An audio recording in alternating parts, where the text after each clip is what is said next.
trying to free your mind, Neo, but I can only show you the door. You're the one that has to walk through it.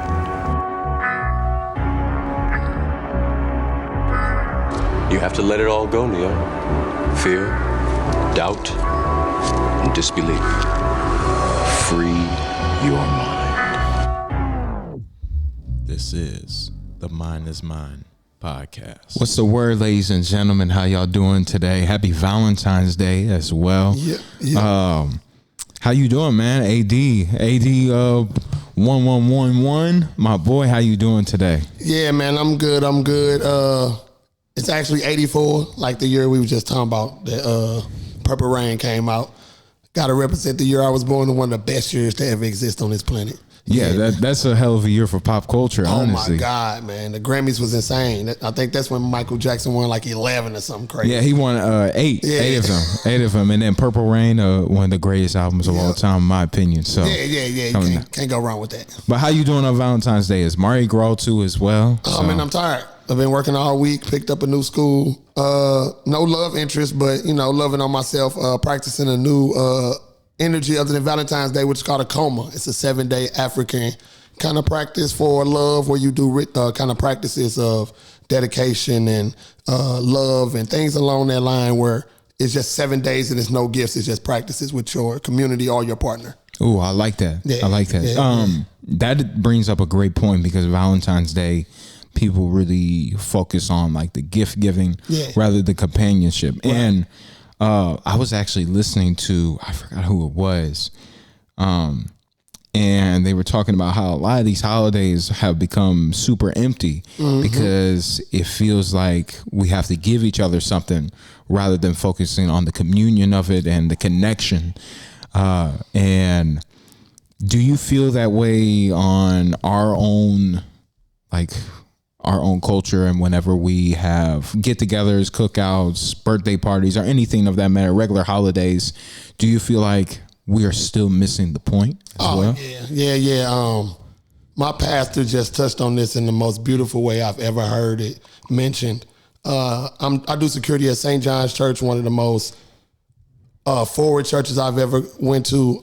They push the narrative on all positions of standing for black and brown people, making sure everyone has equal rights, standing on the front line for all the causes you can think of. And she just touched on this, man. She was saying, we all remember the story of Jesus, but she said, who taught the three wise men? The three wise men that came to find Jesus, what did they study? What did they learn? Like, they were called magi, which means they were kind of learning from the land, which made them look at the North Star and kind of find Jesus with that energy. And when they brought gifts of purpose, not gifts of obligation. And right now, for birthdays, for Christmas, for Valentine's Day, these are gifts of obligation. Because when the wise men brought the gifts, these gifts carry Jesus, his mother and father, to go live and be fruitful. It wasn't just a gift for the moment that you sit down for. 2 days later, they were able to live off what they were given.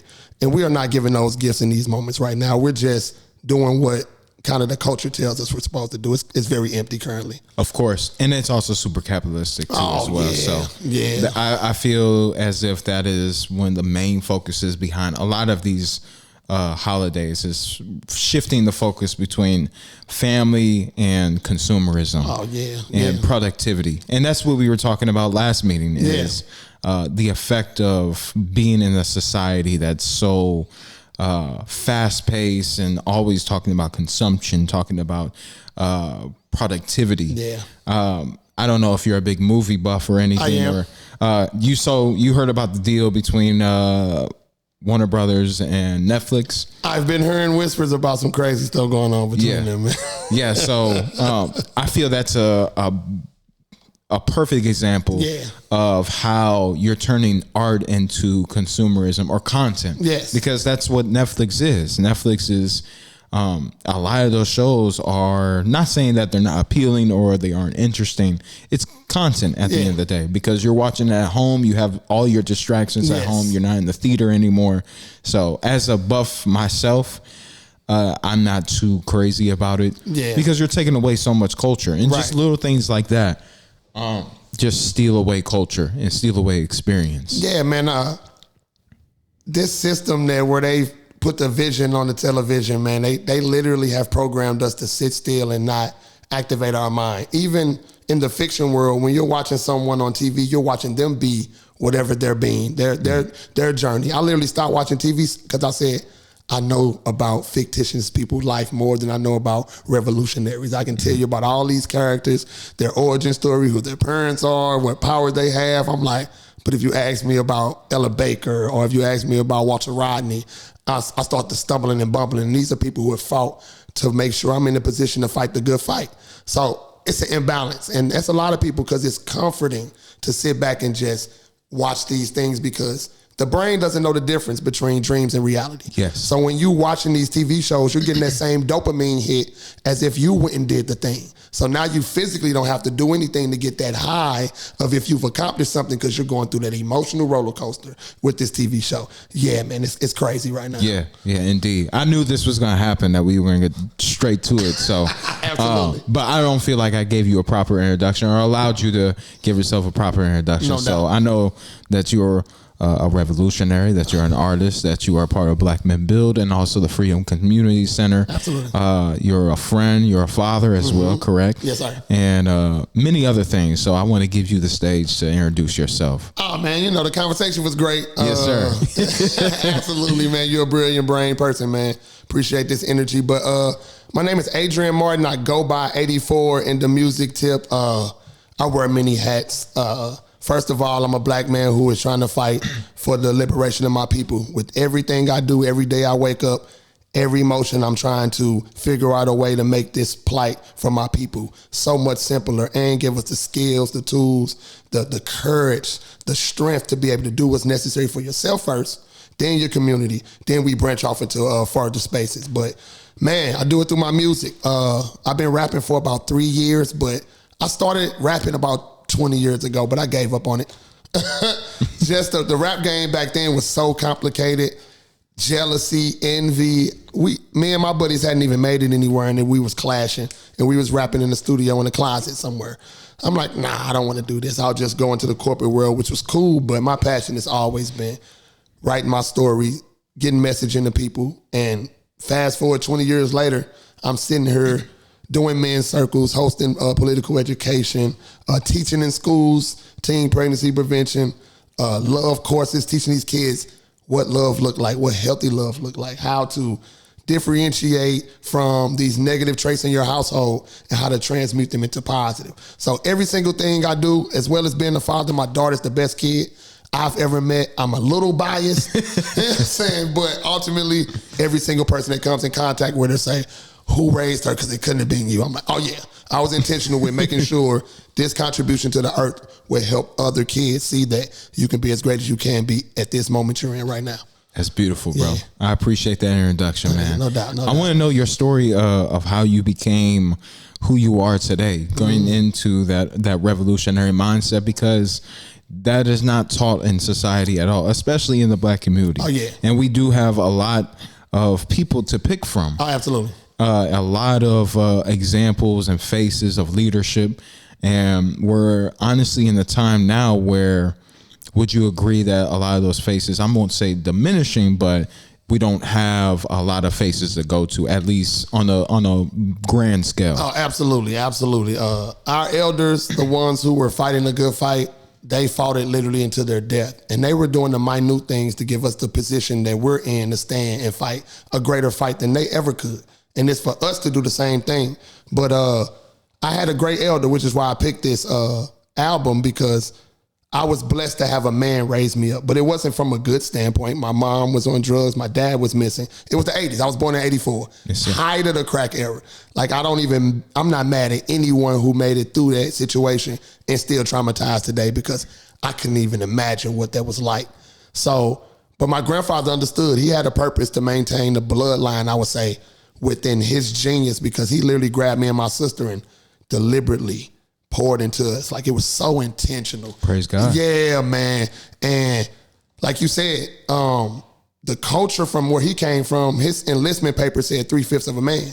So him fighting through that, where he had to go to the Korean War and then come work at McDonnell Douglas and build airplanes, for him to grab me and my sister, he had the mindset to have me in this church right now. Because he did things, I tell this story often, but he sang a song, the Unicorn song, to me and my sister every single day we went to daycare. The song is so corny as a kid, but it was so fun. And I remember singing and I got so many memories. But the song's entire genesis was all the animals got on the ark, 2 by 2. But the unicorns, God gave them a different path. And that's what he was singing to my sister every day, just kind of doing it in a joyful way, trying to say, hey, guys, as you grow older, you're going to see your path is different than everyone else's. I need you guys to be strong in that. I need you guys to be comfortable in that because it's not going to look like anyone else's. And so many things he did like that, looking back at 41 years old, I'm like, the guy was a mastermind, like literally. And it's in my daughter now. And it's amazing just to see what elders, people with intention, you know what I'm saying, people with vision, you know what I'm saying, being a visionary is hard when you can see something before it's to be. And you got people saying, no, no, no, no. And you still having to stand in that.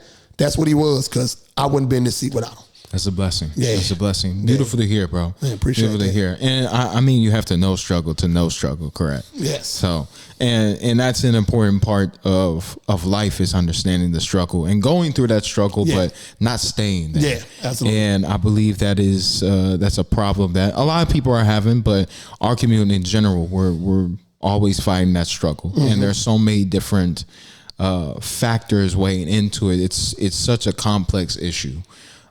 So during your studies and your experiences, what have been, at least for you as an individual, what has helped you understand Black liberation and going through those struggles and making out of those struggles the best way, and that you can teach to the next generation?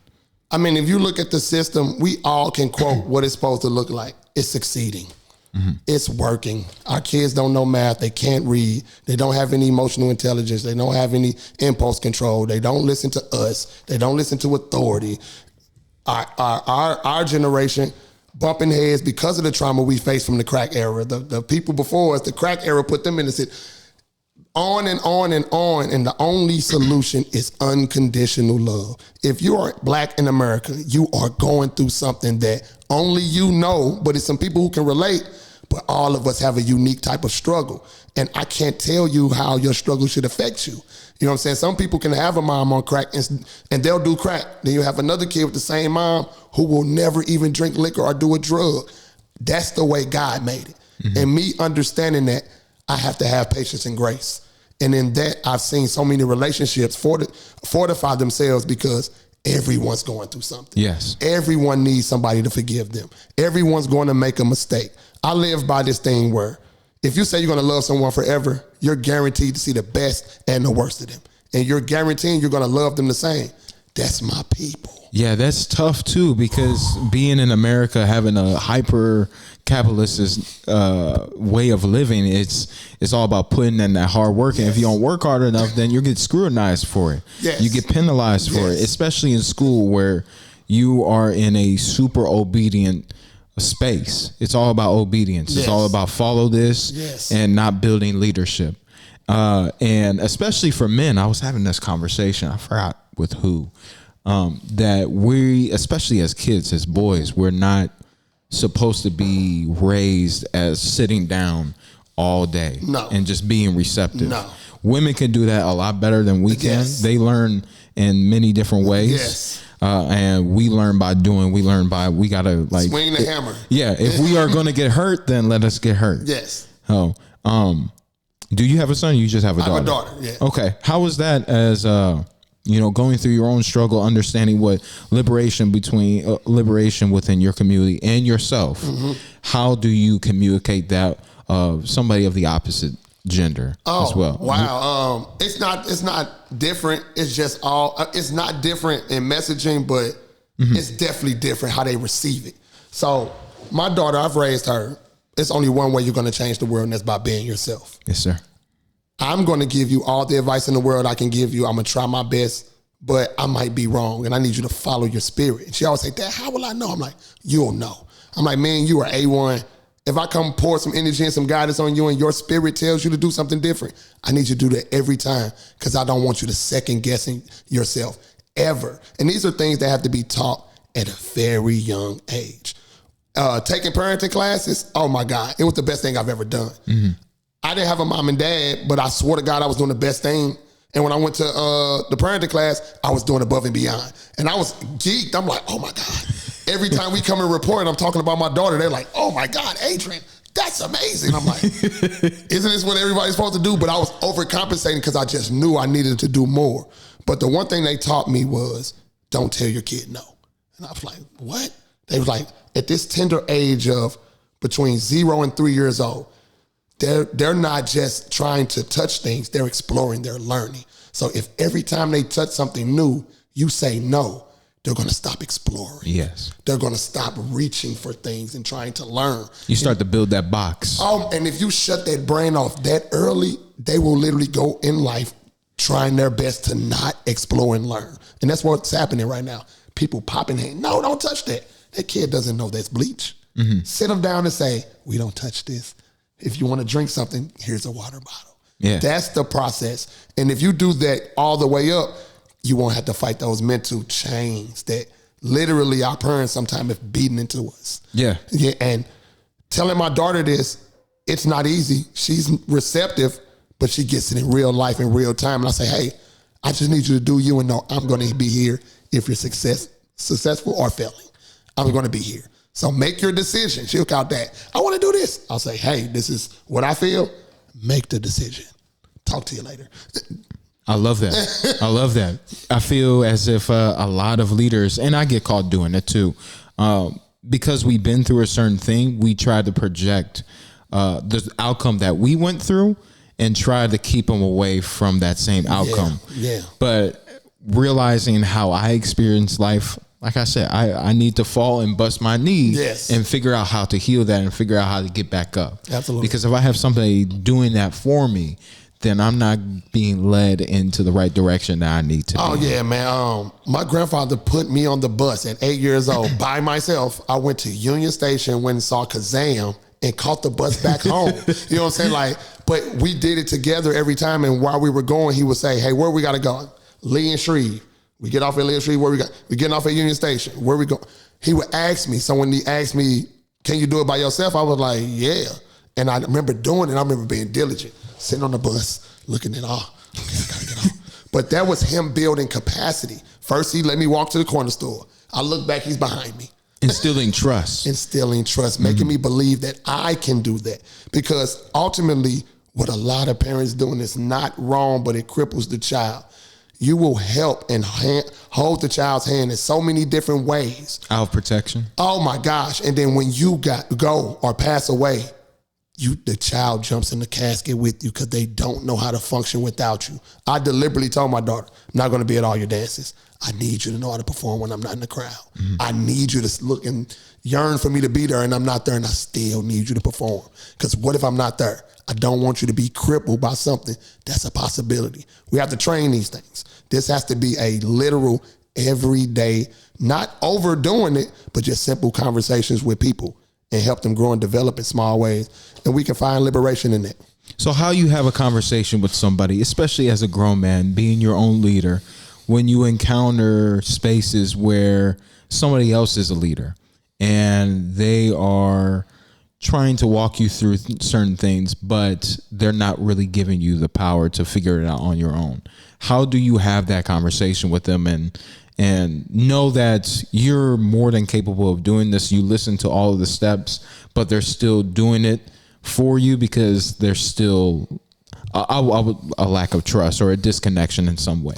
Oh yeah, those are conversations that me and men have all the time because men is just natural for there to be a penis measuring contest. I'm sorry. That's just what it is. In all of these different forms and jobs and sports and any type of competition, we got to see super competitive culture. Oh my gosh. Super competitive. And then it's not a problem if it's in a manner that's digestible. I always say, if you think I don't know, ask me. Don't assume I don't know. Yeah. And start moving as if I don't know. Just say, hey, Adrian, do you know how to do this? I'll say yes or no. But if you just start doing it, like, hey, I hate when people assume. When I'm sitting next to you, you can say, hey, can you do this? What is this? Did you? It's my biggest pet peeve because I love communication so much. And if you assume that I can't all the time, You're showing me what you think about me. That's how I look at it. And then I'll explain myself. But once I tell you how to read me, if you choose to read me wrong, then I got to get out of your space. Yeah, that's really all it is. Because if not, it's going to breed conflict. It's going to breed some type of dissension where I'm losing respect. I'm resenting you, and now I would rather literally gracefully bow out, give it a space to breathe, and then sit down and have a conversation. Where if we can't do it, bring an elder in the middle of the conversation and kind of work it through, because us black men have to figure out this problem that we cannot coexist with these powers that we have. It's a way we can coexist. It may not be in every way, but if we sit down and can come up with a treaty, let's just stick to the treaty. Yeah. That's it. Yeah, and there's and the reason why I brought that question up and I asked that is because I've struggled with my own self-authority and standing my ground and having my own boundaries, growing up, especially in this system, and always being more of a kid in his head all the time and building his own, like, super visual. But at the same time, I get so stuck in there, I'm willing to, like, if you tell me to do something, I'm like, okay. Yeah. Like, I'm super obedient. Right. And now I'm at the age, well, of course, I'm at the age now where I have to make decisions for myself. And I've been doing that for years. There's still certain moments where I still fall in line with what other people want me to do and everything. So can you describe a time where you were in a certain pattern that wasn't working the best for you? And what was the journey that you took to break that pattern of authority that misled you? So, when my grandfather passed, he passed when I was 15. Before that, I kind of dabbled and hustling, nothing too crazy. But after he passed, man, just without that filter, without that barrier there, I took my genius brain and took it straight to the streets, and I was so good at it. Oh my God, I was so amazing and able to stay underneath the radar. I saw what all my cousins struggled and fell from, getting locked up, getting shot at, all that. I'm like, oh, I'm never doing any of that. Like, I always would just sit back and observe. And once I figured out how to maneuver the system, I maneuvered the system greatly. But it led me to the same situation that I had to deal with. I had to see my mom on drugs. Then I ended up selling people I knew mom's drugs. I'm like, oh my God. I'm sitting up here not even understanding how I could get in this, and I felt the affliction of what that situation done to my life. And it took me literally to have to go to the library and pick up a book.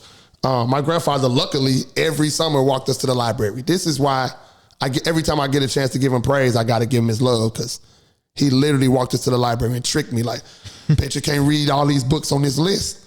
It was 40 books every summer. I read 40 books a summer for like 10 years. That's insane. Yeah. You know what I'm saying? And I'm sitting up here not knowing that I could have just lied to him and just went in there with the books. I'm in there reading. That's a challenge too. Giving him a synopsis. He kind of just poked the bear there. Oh yeah, I love challenges. He figured that out early on, where if he tell me I can't do something, oh, I'm rising up to the challenge. And that's the healthy competitive nature that we need. Yes, absolutely. Mm-hmm. And you have to be able to read the child. You may have the competitive child where you can challenge them, but if you challenge this other child, it breaks their heart. When you tell them, great try, good job, they need that affirmation. And now they like, oh man, I know I can do it. So it's that type of thing, because he challenged me in everything. And once I got lost when he passed, the first thing I did when I said I need an answer is went to the library. That's it. And I'm like, I was in there for like 4 hours searching, looking through the Dewey Decimal System. I gotta keep that stuff alive, man, because it made you. That was different having to look at 142.6BA2444. Oh yeah, now you gotta ask. Now you can just go to Google or you go to AI, and they just got it right there. But that it takes away from the experience of learning, experience and of finding searching. It. Yes, seeking, absolutely, yearning for something. Mm-hmm. And I was in there, and I found a book, Martin Luther King, Challenging Inspiration, Wisdom and Inspiration for Challenging Times. Read that book, and it changed my existence. I'm like, this dude reading about Gandhi. He reading about Buddha. I'm like, who are all these people? Socrates. I'm like, I'm just start getting books. From there on, my mind went, poof.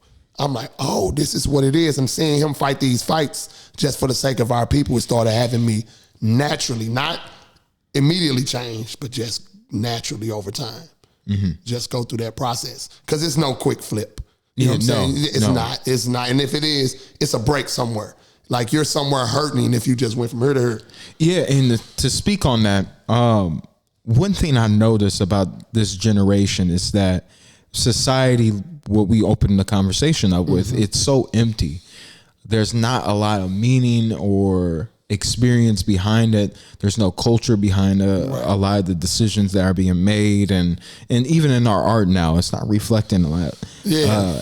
The problem is that now that you don't have a lot of motivation being reflected onto our children. Right. Now I feel if there's one movement happening and it's convincing enough, they're willing to join that because they feel like they're doing something right.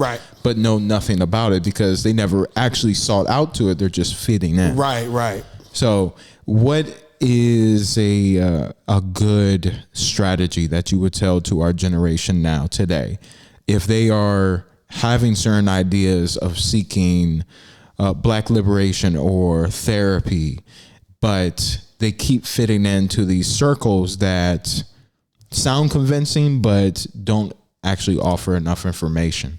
Where would you point them? In what direction? Oh man. So the curriculum I'm teaching is called Love Notes. And it's a dope curriculum, bro. Oh my God. Cause I start off with asking kids, who's the most important person in every relationship you got? My mom, my dad, my grandma. No, you. It's you. Like everywhere you go, every moment of every day, you're going to be with you. And you have to be able to know you. So let's talk about you.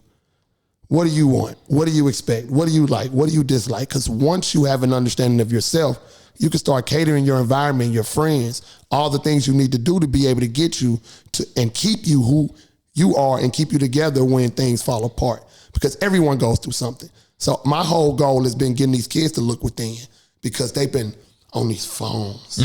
They've been looking at everybody who gets all this love and praise, and this person is a knucklehead. Dopamine system. Oh my God. We literally have a whole slide that talks about dopamine and oxytocin and serotonin and all of these things that regulate your mood, and because these kids don't even know who they are. That is the thing that is missing of most youth.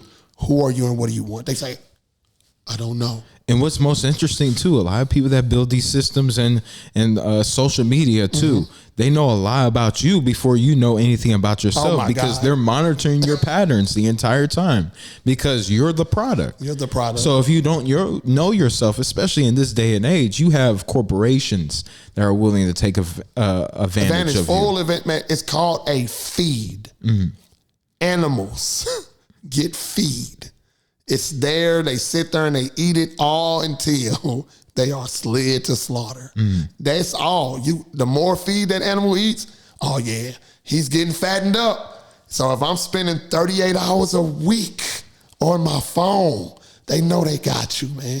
They know they got you. They can keep sending you that, okay, sports, fight video. So now you just got happy with the dunk, the crossover, now you just spike. Now you locked on the phone, going down for another hour, doom scrolling. Yeah. It's a literal, man, it's sickening. Yeah, because one of those videos may remind you of something. You're like, oh, I gotta find that, now I'm in the searching. And have you ever noticed when they hit you with that dopamine, hit it flash away, and you can never find the video. It's like, oh, they got you. But while you looking for that video, you found plenty of others. And knowing Instagram now, if I click on one picture, it takes me through related of that picture. So it's it's a rabbit hole, and it's meant to just continue to suck you in. Our algorithm, like I told people when I love words, I said all together rhythm. So the dynamic of your algorithm is on like your phone. If you're looking at big booty videos, it's gonna keep showing you big. You're looking at guns, it's gonna show you guns. You're looking at Kwame Ture, it's gonna show you Kwame Ture. That's what it is. So now I'm challenging these kids, change your algorithm. Not just on your phone with your friends. You know he steal cars. You know he smoke weed. You know he hit females. You know this. And you saying you don't want to have this, but you got these people around you. You shaking their hand. You passing blunts. This is a ritual, guys. Y'all passing bottles around, blunts around in a circle, the same circle we heal in and we build in and black men build. You can do the same thing to destroy. yourself, your integrity, your morals, your values by saying, man, I don't love her. Man, I ain't going home tonight, sitting here talking the same energy. And so now it's kind of just getting guys to understand every thought you have is significant. Intentional. Everyone, man. I'm changing so many natural things. If we were talking about your friend and he walked in the room, normally people would say, speak of the devil. I say, speak of the God and he shall appear. Instead of saying kill 2 birds with 1 stone, I say plant 2 trees with 1 seed. Instead of saying faith with works is dead, how about us saying faith with works is alive? It is so many different things that I put into myself while positivity chases me down. I don't have negative thoughts that linger. They come, and right after it happens, Adrian, you ain't gonna be able to do that. You a damn lie. Right after it. Yes, I can. Right after it. It has to be that, because if you let that one go, you can't do it. You right. It's only programmed for safety, not for reality. Progression. Yes, absolutely. And it really does not want you to take that chance because there is danger there. There's danger of failure and there's danger of success. With success comes more responsibility. People forget that success is not easy. No. So your body sometimes will say, I don't want to do that work. I don't want to do the work I'm doing now. So if I'm successful, I'm going to have to do 3 times as much. Man, that's what I learned in my 20s. I learned that I can't, if I don't have success, then I'll have failure too. So it's like, it's a dichotomy that I have to live through. Yeah. Like I'm constantly, this too shall pass, no matter what it is. If I have success, I know it's not going to last long. If I have failure, I know it's not going to last long. Yeah. So that means if I put 2 and 2 together, that means they're in a relationship together. They're in a dance together. Harmony, yes. Absolutely. Absolutely. Because certain failures are a blessing. Yes. Certain losses you should be thanking. Listen, if God is in control of all things, and I truly believe that, I'm celebrating everything. Indeed. I may not like it in the moment. God didn't tell me I had to like it, so I had to believe. Rejection is redirection too. That rewiring is everything. Yes. You tried to hook that wire up to that and missed it and hit the other one. They were like, oh, that would have blew up? Oh, I didn't even know that. Oh, I'm glad. So many things we've missed that we thought we needed. And thank God for the grace. I agree. So you brought up Black Men Build. I think it's a beautiful time to get into that and what Black Men Build is. So if you can give us a little introduction. I know there's a lot of listeners that have not heard of Black Men Build, may have heard of it, but don't know anything about it, or people that have heard of it and they're interested and they need to get into it. And let's get it. So Black Man Build is a grassroots membership organization whose main goal and priority is to give Black men and their families the skills and the tools necessary to become a powerful, organized force for our liberation. How do we do that? We do that through our men's circles. We do that through political education. We do that through survival programs. We do that through collective healing and building. It's so many elements in our life that we're ignoring because the world is moving and grooving. So we have 9 bars that kind of handles the food, the finances, the education, everything to fortify a community to be able to stand within themselves and be able to survive, because ultimately the system is never built for us. And we know that, but we're actively pouring into the things that are fueling the system to keep us in chains. So all we're trying to do is educate our people, heal our people, build our people from within, outside, coming as you are, growing as you go. It is no type of metric that you need. We are a left-leaning organization, but our whole plight is for the liberation of our people. So the people who haven't heard about us, check us out on blackman.build. Text BMB to 53477, I think. Yeah, 53477. Text BMB. And get plugged in, because we do healing circles twice a month for men, once a month for women. We do political education the first and third Monday of every month, survival programming, organizing one-on-one. We got everything you need to tap into your community, plug in and be an asset and not a liability, because there's so many people needed for the solution.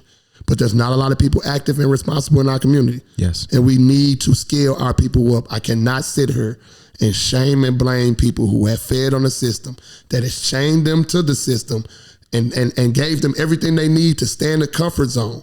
That is what it was created for. And the masses have failed for that trick for all the wrong and right reasons, because they sold us a dream back in the day, giving us crack, putting us on welfare, kicking the man out the house, all the things we know. But now we're at a new age to where we can do things with the press of our button. So we want to use all these skills, all these tools, all this technology to get our people liberated. Beautifully said. Beautifully said. Thank you. I have firsthand experienced many of the men's circles. I plan to be around a lot more often Appreciate now. So I want to talk about the importance of therapy and speaking about our struggles and speaking about our successes, what's going good in life, what's going bad in life, and everything in between, and keeping that conversation raw, vulnerable, but honest and comforting, and having a communal talk. Holding responsibility for ourselves to know that we need to have these conversations. Absolutely. So how did you get a part of Black Men Build? Oh, well, I think it was about 2022. I was going through a transition, bro. You're talking about therapy. I needed it, but I didn't know I needed it. I was one of them black men who didn't think about himself, who was working a job where I had 17 families and taking care of 40 kids that was not mine. Walking in some of those houses and seeing some of the things I saw in those black families, people without heat, people without air, people without food, bugs on the ground, all type of stuff. I couldn't actively see that in my people and not come out of my own pocket and try to help. And I ran myself thin, trying to take care of my kids, trying to have a relationship, trying to take care of all these families, working multiple jobs, and I ended up losing everything. Not being able to say, hey, somebody, I need help. And then not putting myself in a position to teach someone how to help me, because every time somebody asks, I'm good, I got it. I'm good, I got it. So that is why therapy is neat. That's a very man thing nowadays. Very man thing, and it's the worst thing ever. But the best thing that happened to me, and this is for me, I'm not telling anybody to crash out. Don't crash out. I'm saying that we I gotta don't crash out here. Mine is mine. Ask for help, please. In that moment where you don't have it, you may just need to lay your head on someone's shoulder and just let the tears fall. Whatever it is, ask for help. But I didn't know how. And my analogy is, I was jumping in the ocean, saving people. Grabbing them, taking them up. Grabbing them, taking them up. I think I see something in the water, I dive in. It's no one. I yell for help. Everybody on the boat say, we can't swim, Adrian. I sink to the bottom. I lost my house, lost my car, repo, eviction, had to file homeless to get my kid in school.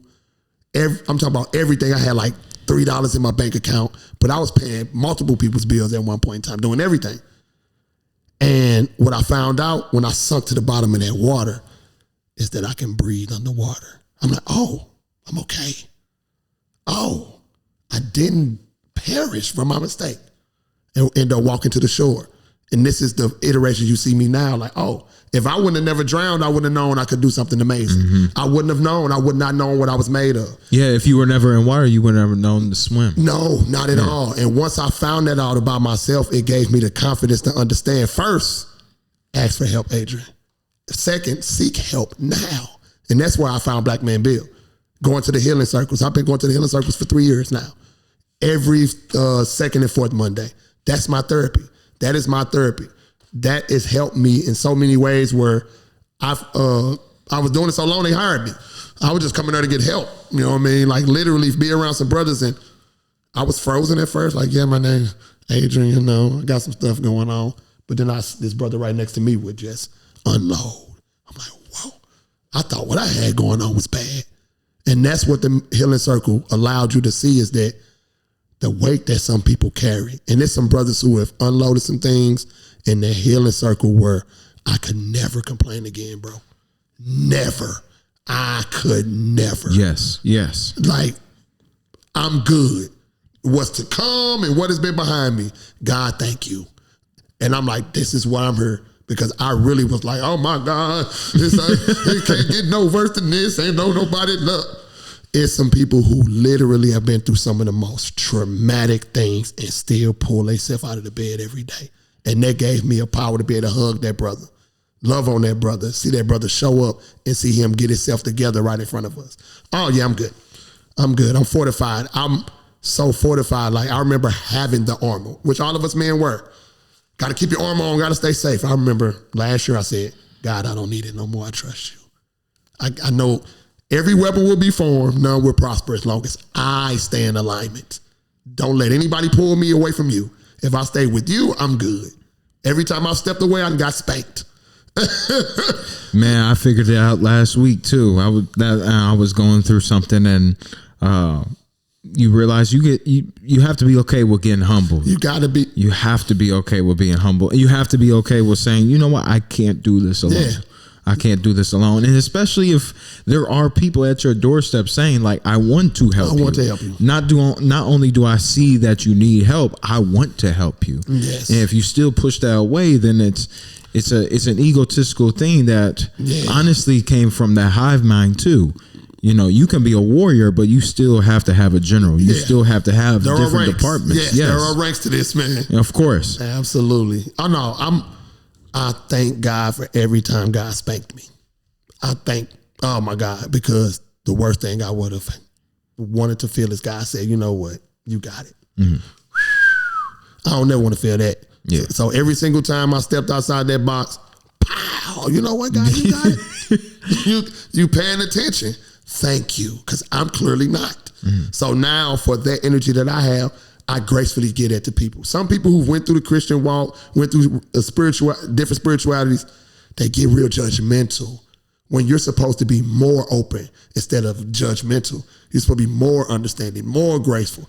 I don't know people's relationship with God, but mine, God got me in alignment to say, limitless, grace, understanding, unconditional love. I need that from God. So the channels that God gives to me, I'm flowing it out. Whoever I can give it to, I got to, because you make that mistake. I know when I make a mistake, if I wrong you and I come and ask for forgiveness, guess what I'm going to want? Forgiveness. So you're going to want the same thing. So the time you come and I know I don't want to, I'm generally going to give you forgiveness and forget about it. Yes. That is the key right there. I ain't finna hold it over your head because I would hate for God to remind me of all my failures one time. Mm-hmm. I ain't got enough time in the life to deal with that again. So I forgive people. And that is one of the keys I would want to give people listening to this. Forgive completely. Let the residue go. If you got a glass, they pour bleach in her and you know you need to drink, go wash it out until the bleach residue is gone. Do not drink while the bleach residue is still in there. Yeah. You know what I'm saying? If that person hurts you that bad, you might have to step away.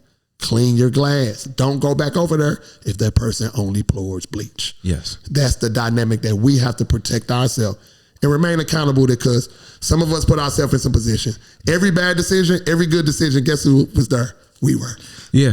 And that reminds me of, I put two and two together, being in this society where you have so many options of what to do, no matter what this corporation is trying to tell you, what your family or your friends, your loved ones, or a geek off the street is trying to tell you. You have free will, and there's so many options here in America alone that you can do. You can take the route of eating healthy every day, making sure that you get that gym membership, you got a good job, you're keeping everything together, you're holding everything together to the best of your ability. And then you have you're taking the easy way. You're eating fast food every day. You're not working out. You're staying still all the time. You won't do anything until somebody tells you what to do. Right. And I've learned that free will comes with responsibility. Yes. Just because you have free will doesn't mean you can do everything. Yes. Especially when you become a man of God as well. Because God is going to tell you, this is my vision, and I want to work through you. Stay on this path. I know that you have free will, and you're going to make some decisions that may be going against mine, and that's okay, because I have lessons that come behind that. Absolutely. But like you said, if you're willing to drift off that for so long, the worst thing that you can hear is like, all right, you got it. You got it. You got it. And it's heavy. Yeah. It's heavy, and I don't want it. I tried. The reason I lost my mind that time, because I literally was trying to be God. I was trying to plant the seed, water the seed, and give the increase. And that's what the system wants. The system wants you to do that, where you don't have any community, where you don't have any direction, where you feel like you're right by yourself. And when you're alone, then that so many, these corporations, AI, all that can come in and just totally mess up your discernment to the point where you don't know what's real. You don't know what's for you anymore. Yes. That's the sad part, because all of us have that invisible pull when things are right. I was just telling this story. That intuition. Oh my God, I was just telling a story yesterday because I used to have my patience has grown because I have so many examples of every time I'm impatient, I lose out dramatically. It was one time I was going to see my daughter's mom graduate from college. It was a big moment for us. We had went through a lot. We got to that point to where she was going to walk across the stage. I just wanted to see it. Wanted to be there with my daughter to see it. Like, that's a big thing.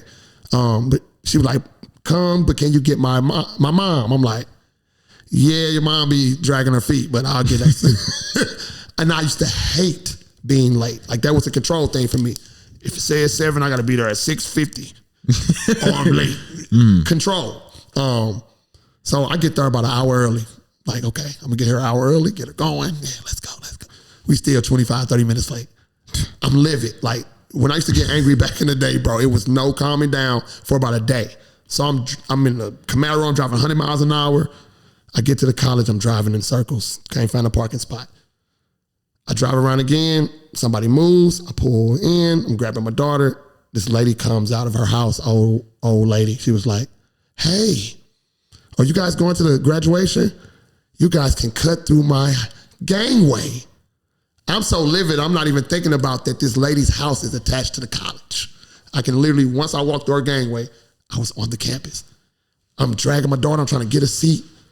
I'm looking back. Adrian at his calm state, this woman, she's walking slow, she's elderly. I'm going back in, ma'am, come on, let's go. But I'm like, I gotta find a seat. So I rush in, we late, we gotta watch on video. Now I'm super mad. I'm like, I wanna see it with my eyes. My daughter's grandma must have went and paid somebody like, can we sit here? Cause this dude's gonna kill me. So we find a seat. We get through all the things. It's finally, they go through all the names. The dean comes up. He says, hey, love all these kids, but I got to give love to my wife, the woman who let me through. She was sitting in the front row. It was 40 seats around her. I said, my anger made me outwalk my blessing.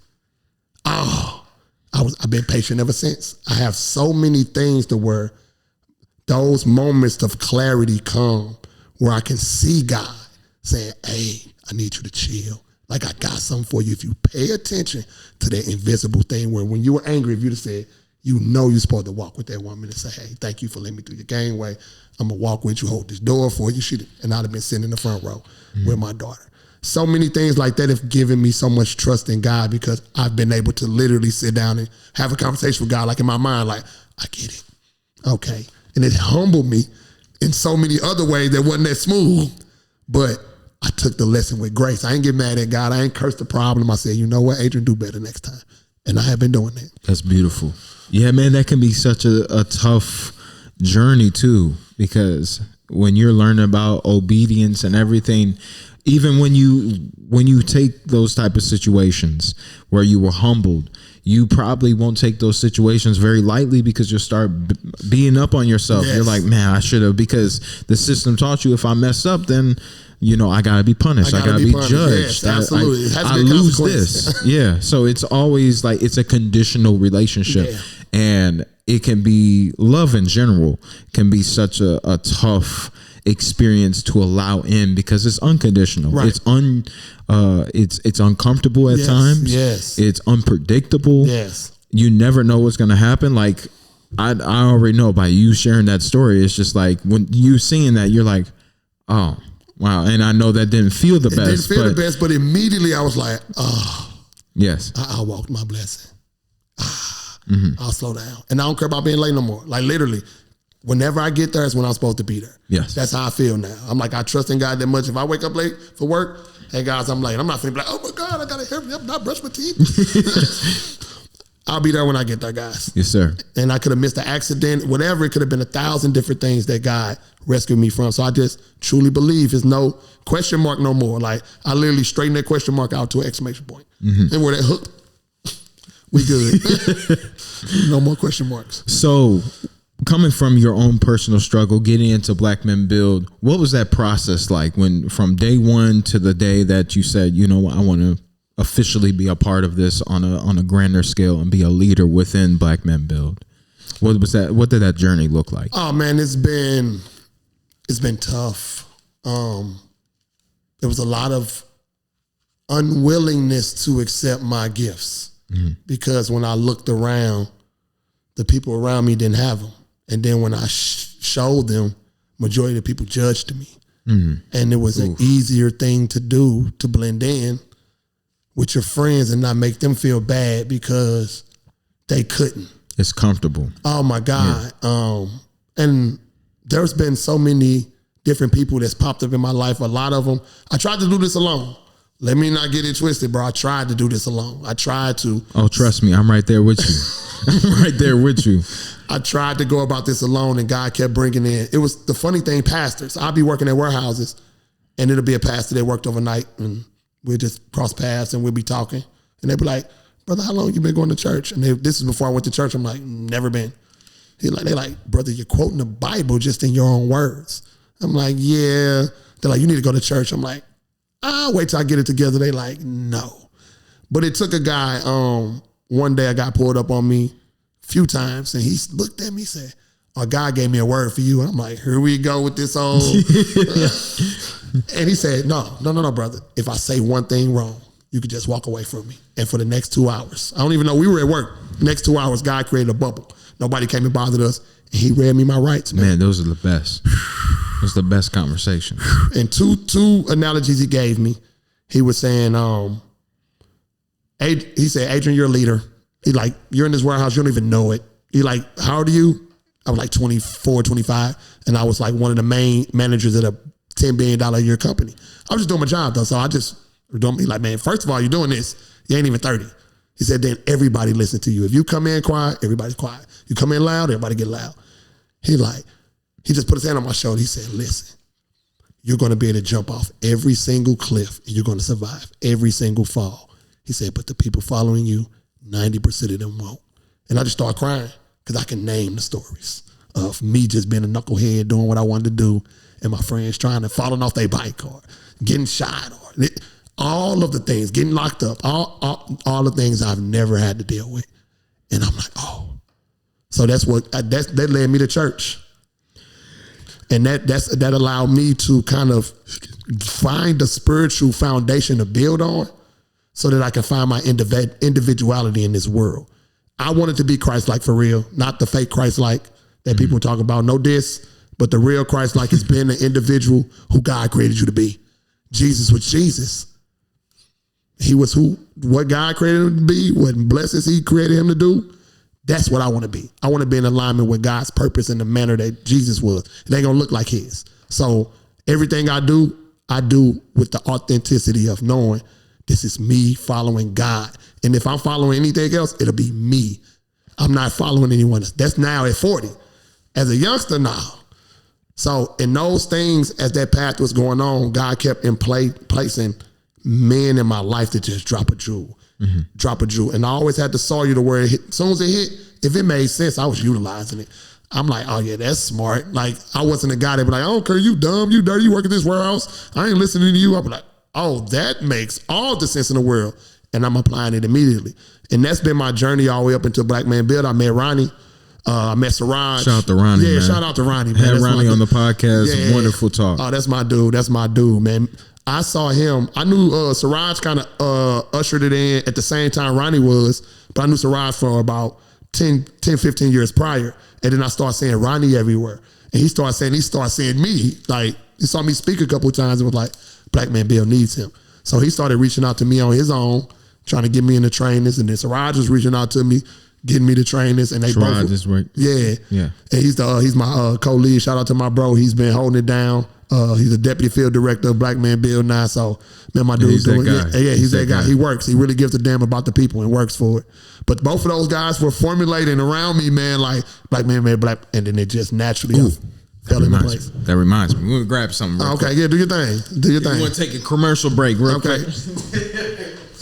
That's dope. First commercial.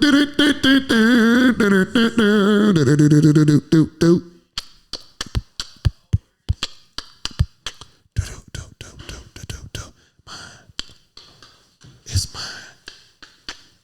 The mine is mine. The mine is mine. I can't believe I forgot. Oh, yeah. I don't know why I ain't bring while it was raining. That's why.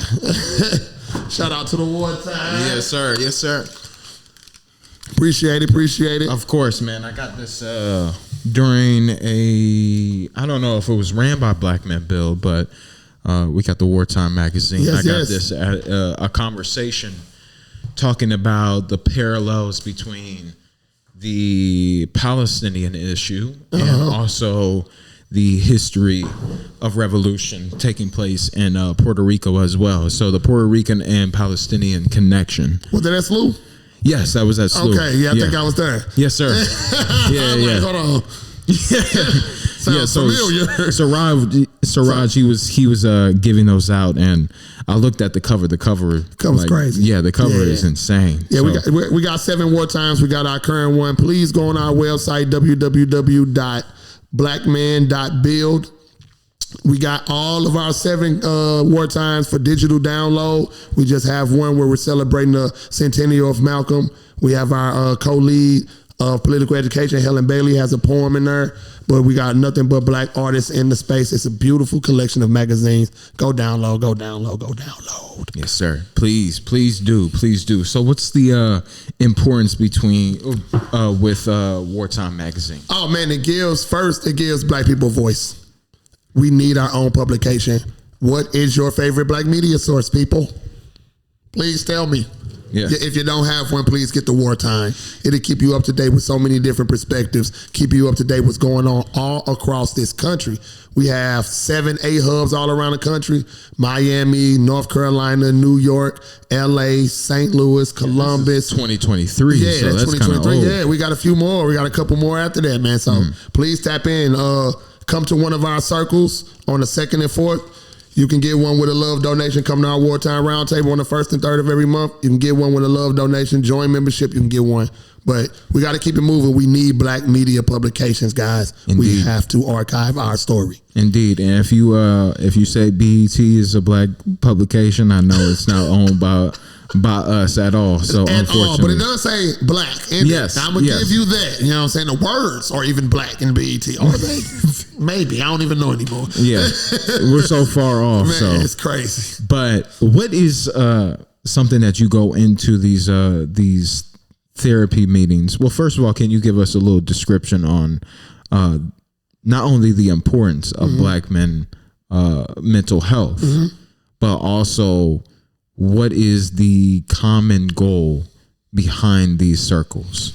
Oh, restoration, rebuilding, repair, rejuvenation. All of those things is the common thread that has hit our circles. Most people are going through a transition, trying to figure out either get into a new space or figure out the last space they just got out of and where they're trying to head.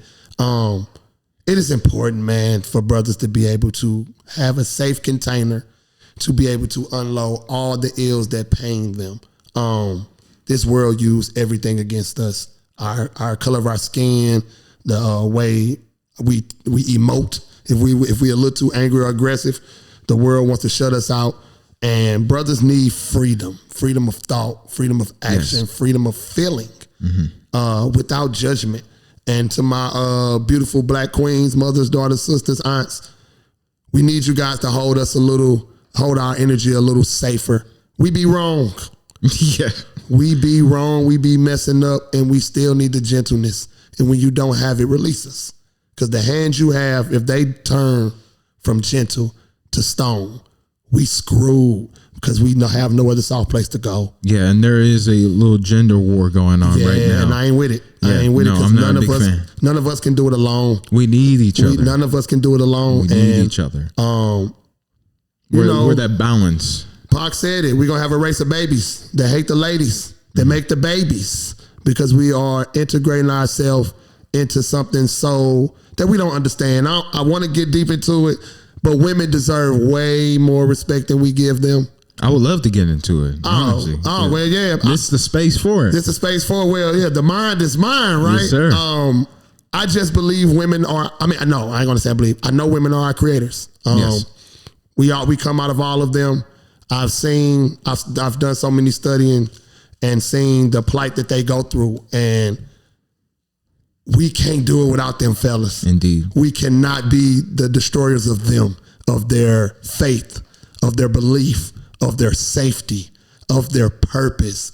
Man, if you hurt one woman, she does not look at you crazy. She looks at the rest of black men crazy sometimes. And that is unfortunate. Where if you can't protect her heart, you got to let it go. Because that's something that I have to tell my brothers. I've been saying it forever. I fumbled the bag a few times. But ultimately, once I figured out unconditional love was the answer, I started allowing myself to love a person fully.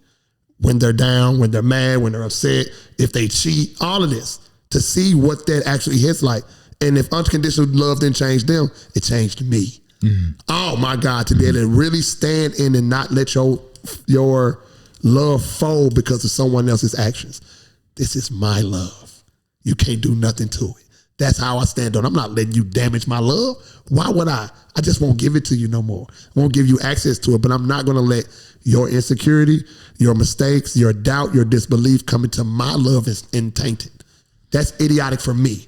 I did before though, but that person left me with a tainted love. Then I gave it to somebody else and I loved and I poisoned them. That was unfair.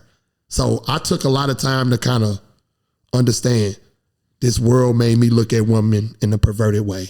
I need to go study spirituality, even in sex, to understand the actual creation ability of this energy. If people stop having sex, we die. And we no longer exist. Especially if we hate each other, then we're not going to want any part of each other. Any part, and people don't understand that the thoughts that you go into any intimate relationship, if you don't have children, you're going to have those thoughts start to reproduce. The love, the doubt, the disbelief, the joy, whatever you guys are naturally operating in, you're going to impregnate each other with. And if it's disbelief or doubt so high, we all go through. But if I believe in you and I have a doubt and I come to you, and you give me a reason to believe and follow through, I can stand in that. If you do your best and fall short, I can stand with that. But if you see some issues and you just keep letting the house burn down and the fire extinguisher next to you, I'm not finna keep continuing to say, hey, pick up the fire extinguisher, bro. If we have constant ideas of doubt, then we're not gonna reproduce anymore as people. Anymore. And people. What sucks about it is when you go, I had to tell the kids this. Hey guys, when you hurt yourself, guess what you get? They were like, what? A shot of dopamine. They were like, no, you don't. I'm like, yeah. They said, but dopamine's supposed to make you feel good. I'm like, yeah, it does. The pain is just still there. Imagine if you hurt yourself and didn't get that shot of dopamine. It'll be 10 times worse. So I say that to say, some people only know pain to get that dopamine rush. So they want that rush. They don't know positive love. So they genuinely seek toxicity. It's a Stockholm syndrome, literally. You love that toxic relationship, that toxic environment so much to the point where you feel as if that's what you're worthy of, that's what you're deserving of. Yeah, and when you give somebody something different, they fight you. It's just the same where if we were sitting in a pitch black room and somebody cut the light on, our eyes would naturally fight the light. If we could do this and just keep our eyes closed, and that's fine. I wouldn't be able to see nothing though. I'll have to open my eyes and let it acclimate. People don't give themselves a chance to say, hey, I just came out of this abusive relationship. Let me give myself a chance to acclimate, chill, go to therapy, take this keyword, your time. Take yours. Whatever you need, take it. I promise you whatever God has for you is not going to go anywhere. Please take your time because I don't want to deal with nobody else's. I don't want to deal with another man's issues in this woman. Yes. I don't. It's unfair to me. I didn't do it. I didn't do it. And I still love you, but I didn't do it. I can help you progress through this, but if this is where you stand and this is what I get, I can't do anything with it. If you label me like all men, then how can I... it's no growth. How can I get past that? There's no growth. Because you have to allow me to do that. You have to. I can say whatever I want, but if you still clutch that mindset and that perspective for so long, there's no growth at all. You have to be the catalyst for change. Oh my God, this guy said something so dope about, people been wearing rose-colored glasses so long that red flags are just flags. It was on BoJack Horseman, man. I'm like, this be shows to be dropping some jewels, man. That's facts, though. That's facts, though, man. That's facts, though. And when I say, hey, remove those glasses, you literally don't have to. And I have to be okay with that. And if I stay with you, I got to understand you don't see anything other than red. And there's a lot of powers that be within this world, not only here in America, but within the world that love that red flag and are willing to take advantage of that red flag. Absolutely. Because they want you addicted to that trauma. If you're more addicted to trauma, then you're more sensitive towards authority. You're more sensitive towards, okay, let me come in and try to save you. Yep. Somebody that can pose as this the savior mentality and feel like they can lead you to the promised land when they're actually taking advantage of you. Easily controlled, easily manipulated. Anytime you're not in your center, you can be moved. That's from a person who studied fighting. The moment you're off balance, I got you. Yeah. I'm talking about it could be a split second that you just lifted your feet up and I can body slam you that quick because you have no leverage. Yeah. And your feet are this high off the ground. And clinging to that stress, anxiety, depression that actually blocks neural pathways too. God. So it's literally reflecting in your physical health, not just mentally, but your brain is actually changing. It's changing. And it's limiting itself because you're limiting yourself as well. You in your bag today because I literally taught this in school, literally showed the brain the word is lit up and then the stress, how it's made these areas not colored. It took the life out of the brain. I'm like, I said, who drove a car? They all raised their hand. I'm like, if you got in your car, you put it keys in, turn the ignition, put it in drive, what's going to happen? Oh, it's going to go forward. What about reverse? Reverse. I said, what about neutral? It's not going to do anything. What about park? Not going to do anything. I said, stress is you having your car either in neutral or park and just set it on the gas pedal. Nothing's happening. No progression, but your engine is going through it. Yeah. I said, eventually something's going to break. Something's going to give, and it's going to be either super expensive or, hey, you got to go ahead and scrap this whole car. And that's a beautiful metaphor too, as well, for fasting. Because fasting is linked to your spiritual, your mental health. Yes. And if you're constantly eating, which a lot of people do nowadays because it's convenient, consumerism, and you got a lot of this trauma and this anxiety where food is quick pleasure. It's dopamine as well. Absolutely. So if you're constantly eating, now your system is constantly working. And I tell people, you don't have to work out to put your body through stress. No. If you have negative thoughts or if you're eating all the time, especially if they're bad foods, then your stomach is constantly digesting. It's not going to have a break. And your stomach is directly connected to your heart, which is directly connected to your mind. So if you're feeling sluggish, look at what you eat.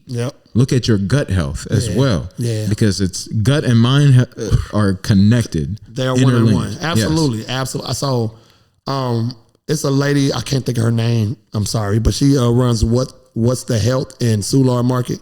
She's like 82 years old. I may be right, maybe taking a few years, but she literally looks amazing. And I've been going to her for the past 2 years, taking these 4 tonics. Raw turmeric, beets, elderberry, and honey every day. You get a supplement, a jar of it for like $30, $40. It's a 30-day amount. Take a shot every day. Man, I haven't been sick in I don't know how long. Yeah, I'm gonna have to get that. Yeah, you said turmeric, raw turmeric. I take a shot of that. Beet juice, take a shot of that. Elderberry, take a shot of that, and then raw honey. And if you go there and say, "Man, my lymph nodes or my this or that," she will say, "There you go." And she's literally like Dr. Sabi. She is amazing, bro. And every time people come to her, well, it ain't working. She's like, did you drink the stuff? Well, no. She's like, well, it ain't gonna work. Everything. She is very direct. If you go in there and talk to her, she's gonna say, that's it. And you're gonna be like, that's it? She'll be, yep. You gonna pay or not? She's not gonna try to convince you. And she's gonna tell you, I'm not gonna convince you to save your life. It's not my job. It's like what you said, when you're not trying to save a woman that's clinging on to another man's problems and labeling that. It's like, I can lead you to water. I can't make you drink. Yeah. So when it comes to health in general, we don't take that as seriously. Oh, no. Because if you have a McDonald's commercial coming on every commercial break that is selling you something that is far from healthy, but tastes amazing. Oh my God. Then you're wired to say, you know what? I like the taste of it and that's good enough for me. Yeah. I literally went vegan for 6 years. Just because Oh, it was amazing. I lost a lot of weight. I mean, I was never a big guy, but I ended up getting like crackhead skinny. Like people kept asking me, Adrian, are you sick? I'm like, no, I'm running miles. I'm working out. They're like, bro, something ain't right. But I was 130 pounds. I said, nah. Oh, geez. I gotta go eat some chicken. Yeah. But the reason I did it because I sat down one day and was like, I didn't choose to eat meat.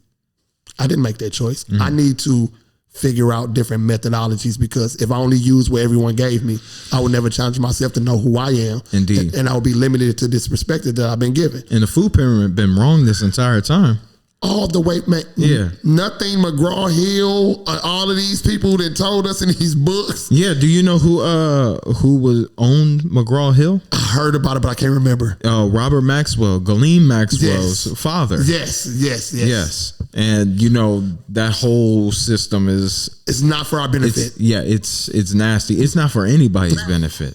At the end of the day, At all. We're at a point now where everybody's being affected by this. Look, man, it's simple. I say it this simply, but it's this simple. If you take a freshwater fish and put it in salt water, it just does not swim the same or live as long. No. If you give people this punk food that got all this junk in it, they're not going to do the same things. They're going to body's going to break down. They're going to have all these diseases. It's not food anymore. It's chemical food. And now, like you said, propagandists work so much that people used to grow food in their front yard, but then they made that seem like a poor thing to do. Yes, because they made lawns a staple. Because if you have a nice cut lawn, that means luxury. Yeah, loyalty. You got money. Yes. What you mean you got corn and watermelon and you got all these insects running around and having their own ecosystem actually working for you. Yes, working for you rather than working against you as you've been taught. Yeah. That's wonderful. No. That's funny because I tell people, I'm like, if you got a bunch of flowers and you don't have, if you have a garden, you ain't got no bugs, your garden ain't worth nothing. Indeed. Because they help you. Absolutely. So I have a question that is, can seem like an obvious answer. Like this is just obvious. This is such a simple way to answer it. Okay. But I don't feel as if everybody understands the importance of this question. Okay. And it could be so simple, but at the same time, not everybody understands it. Right. Why is Black liberation so important? Man, listen. Freedom is something that I've experienced in my spirit, but not in my flesh. I've read about it, dreamed about it, but to be able to stand on the work you put in with your hands, the sweat of your brow, the thoughts in your brain, I want my people to see that in this time. I get a chance to see what it looks like when Black people are on one accord and building the pyramids. They're standing. You can't even replicate the technology. It's amazing when we are on one accord, which is why there are so many oppressive tactics to keep us so separate. I know I'm going to do my due diligence to restore the community that I was raised in. I saw my same neighbors for 15 years. I knew all of their name. Every business in my neighborhood was Black owned. My teachers taught my parents. It was a freedom there. Like it was a joy. The sun was shiny. The trees were green. It was real. Community is real. And it was so much safety and security there. And it's the most important thing. The world right now is so fabricated. Community is all that we have to restore the balance, because I can look outside myself. We could have did this on Zoom. Community is not a chat room. Yeah, it don't hit the same, bro. It's not on stream or on YouTube. It's not. That's cool and all. That's a great resource. That's a tactic. Yes, that's it. That's not the way of life. It was raining today. I could have literally called and said, "Hey man, I got to walk a mile and a half in the rain just to get an Uber." I said, "No." Gave my bro my word. And I like a challenge. Of course, it would have been easy for me to get in my car and drive her 8 minutes away from my office. But am I willing to make that 45-minute walk in the rain, wait on an Uber, and make some magic happen that I know is going to happen with this moment? I love the rain. And you don't know who's going to be listening too. You may save somebody's life. You may get somebody that is the next generation of leaders Absolutely. to listen to this. Yeah, we have to take advantage of the now. It's so important to maintain life in its pure essence, not staying too far in the past where a lot of people can philosophize, pontificate, or going in the future where I see people when they look stance and they got their third eye activated and they say in the future finna look like this, but what are you doing now? Yes. What are you actively engaging in? Because now it's time for patient urgency. And a patient urgency is kind of saying, I know that we got a lot of work to do. And I know it's gonna take me a long time to get there, but every single day I'm doing a little bit better to maintain what I know I'm gonna need. 1%. Man, come on. It's simple to do one push-up every day, to do 365 a year. That's a simple metric. But somebody like, what is that gonna do? How many did you do last year? Oh, I didn't do none. So if you do one a day, you would went up 365%, my guy. It's simple things where the person who put their first stone down for their pyramid didn't see the one at the top, but they knew they had a purpose in order to add to this mission. You got to have a 2-year plan, 5-year plan, 10-year plan, 50-year plan, 200-year plan. If you don't, then you're lacking because you don't think your family going to live for another 100, 200 years? You don't care about nobody down the line? You're the foundation for that. Bro, and you're in such a particular spot in the present moment. Absolutely. Because you have the support, the lessons, the wisdom of the ancestors came before you. Yes. But also the ambition that you can hold for the next generation to come. Absolutely. And it all lies in the present moment, what you do. Yes. So how are you learning and how are you taking those lessons to build a foundation for what comes next? Oh, man. First of all, Black Man Build is going to make sure you learn because we're going to have study groups. We're going to do Theory Thursdays where we're going to do some political education. We're going to have book clubs. We're going to do, in the past 2 years, I've read so many books, but it's taught me so much about George Jackson, about Walter Rodney, about Ella Baker. Oh, my God, I'm just sitting back here like, about Moses Dixon. It's so many different individuals who've done so many different things that I'm like, who are these people? I heard their name, but I didn't know they had so much influence on this society of revolutionary work. So you got to read. You have to read. Our brain is our strongest muscle we have. Reading is everything. And when you read, take notes. Highlight, please. And the reason why I want people to take notes in journals because I need your grandchildren to know your hand and know what you thought was important. They can see through your lens, through your journaling, that this must have been something important.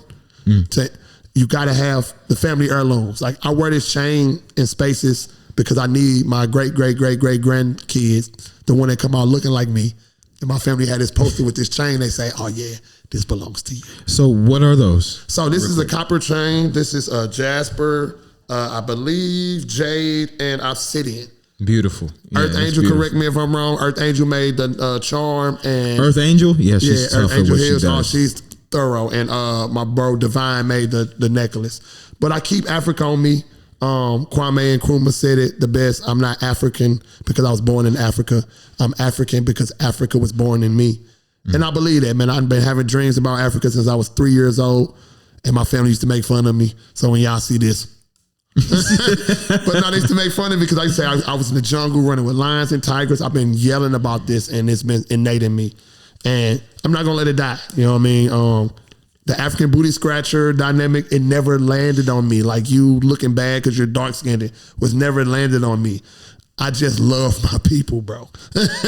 Indeed. Yeah, man. As you should, man. Yeah. As you should. It's a beautiful feeling because at one point in time they got on my damn nerves because we didn't have to sell crack, guys. I'm putting that on record. We could have put that stuff in the street and made them look stupid. We've made some bad decisions in our inequities, and it has costed a lot of generations. And the elders and the olders, it's a difference between elders and olders. Elders have an intent on trying to help the generation. Them olders just complaining about what we ain't doing, what we ain't gonna do, what we can't do, and what they not gonna do to help us. Indeed. So back in my day. Yeah. Oh yeah. That's cool. Come holler at me on this side. But no, it was so many things that did happen, but I don't hold anyone accountable in a bad way because I fell victim to some of the systematic situations as well. So I got grace for my people. I just know that we need y'all.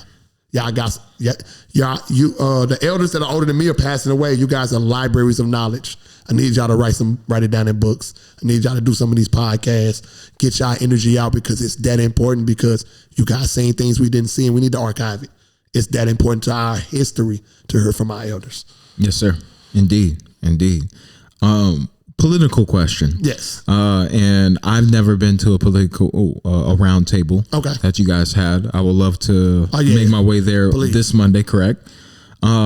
So this is mostly for guys men and women that may look at your guys' organization, Black Men Build, and take offense to it because you guys are leaning leaning left a little bit. So when people think about talking about the oppressed and the oppressors and linking that with Marxism, do you guys have conversations as to say, we're not that far left all the way? Absolutely. So how do you guys differentiate away from like super extreme far left into people that try to condemn you as such or wonder? Because I know there's a lot of people that do not like socialism at all. Right. Do not like any far left idea or any left idea whatsoever. Right. So how do you have those conversations and open up to that? I mean, the one thing we're going to do is have an open discussion, and that's where the Wartime Roundtable is the dopest political education class that I know of in America. I don't know any other ones for real, so this is the dopest I know. But it's policy, politics, and current events. It opens the floor for all dynamic thought. We are critical thinkers. No matter what someone says, we should be able to sit down and analyze what it is they're saying, what they're trying to say. Does it serve us? Is it helpful? Is it toxic?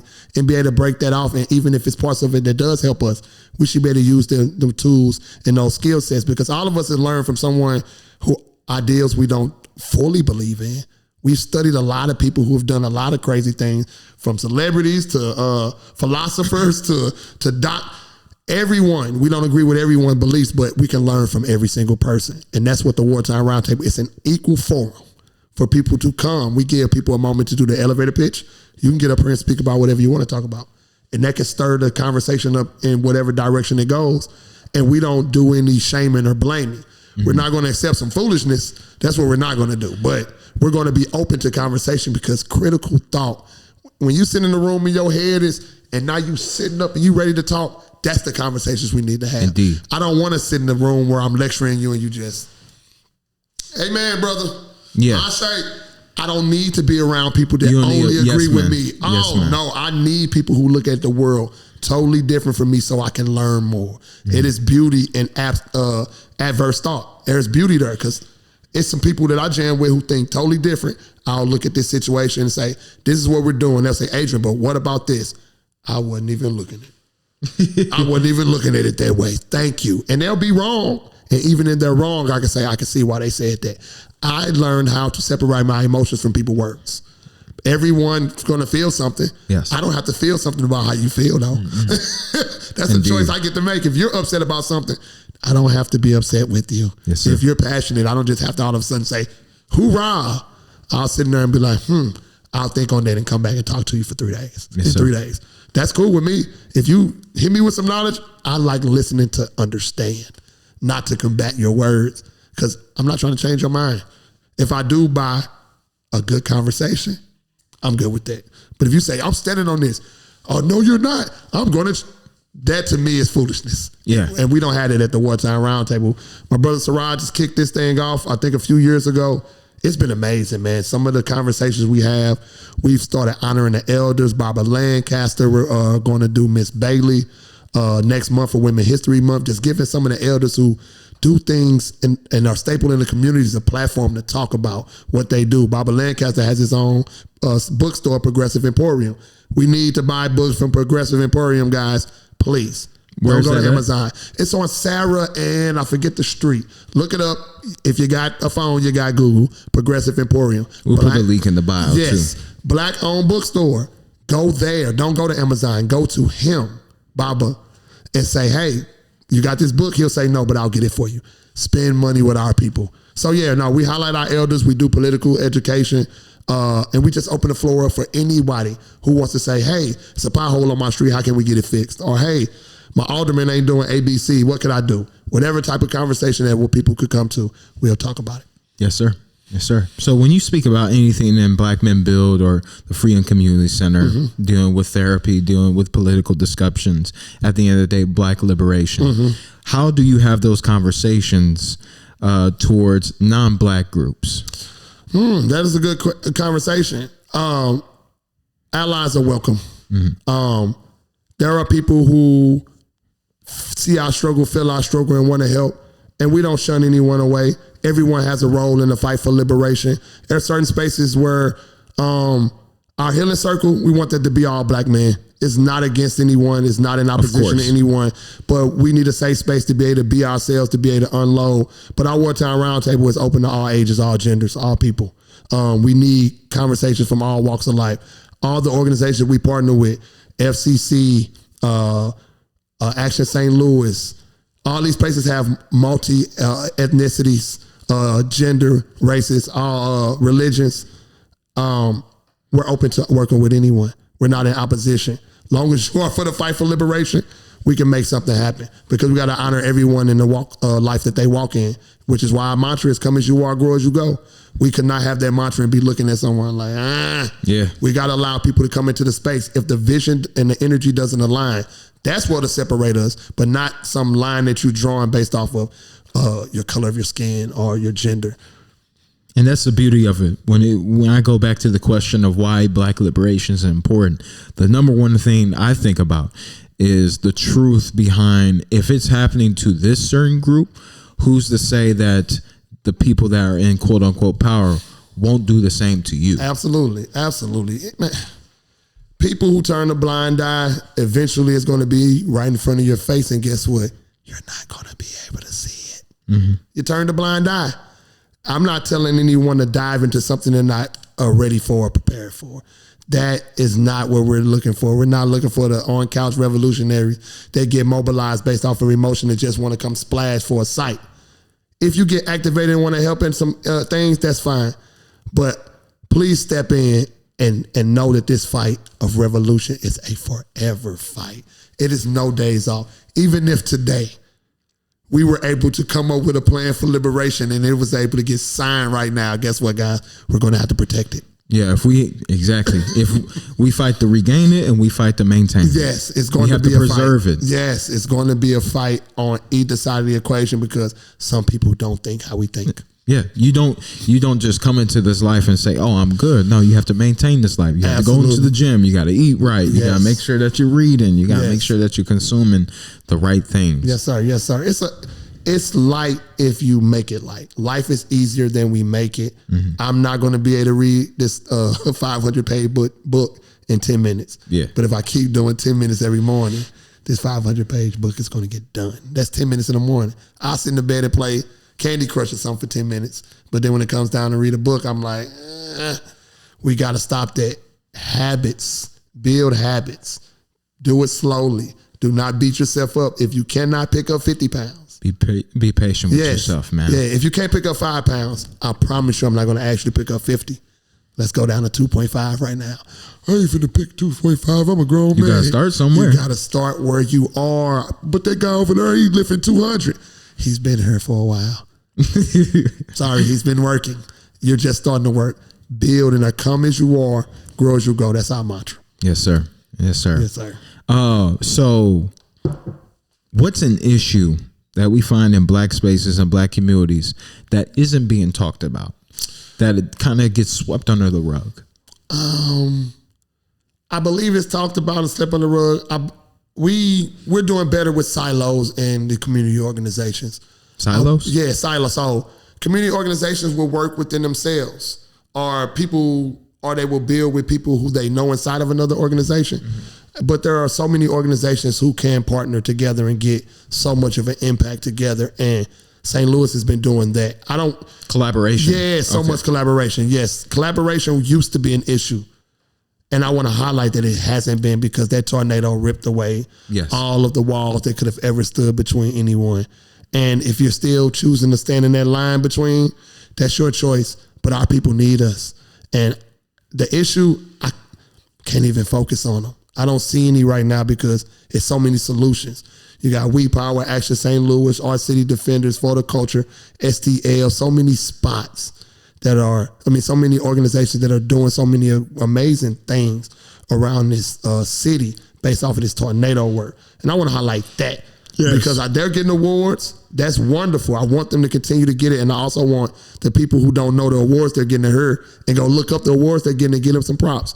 Go sign up to their Instagram page. Go look up their website. Go join a volunteer. It's so much work that needs to be done. St. Louis. Link in the bio too. Oh man, St. Louis. Yeah, I got a lot of links to get from you. North St. Louis and South St. Louis just had a meeting just to kind of get South St. Louis to kind of help push the narrative that North St. Louis needs help. North St. Louis still looks bad. Badly. Oh my God, it's terrible. And I hate it because I grew up, born and raised over there. So we're asking people who are not affected by the tornado greatly to speak up at these meetings with these alderman meetings. Get online and comment under some of these people saying, oh, the people over on the north side got money and they ain't do nothing with it, or everything fixed. Yeah, we don't need to worry about nothing. Well, also you got a lot of millionaire investors buying up spaces and not filling anything in. You have ghost grocery stores, ghost hospitals, ghost schools, where there's nobody being in there, but they have that property. They own property.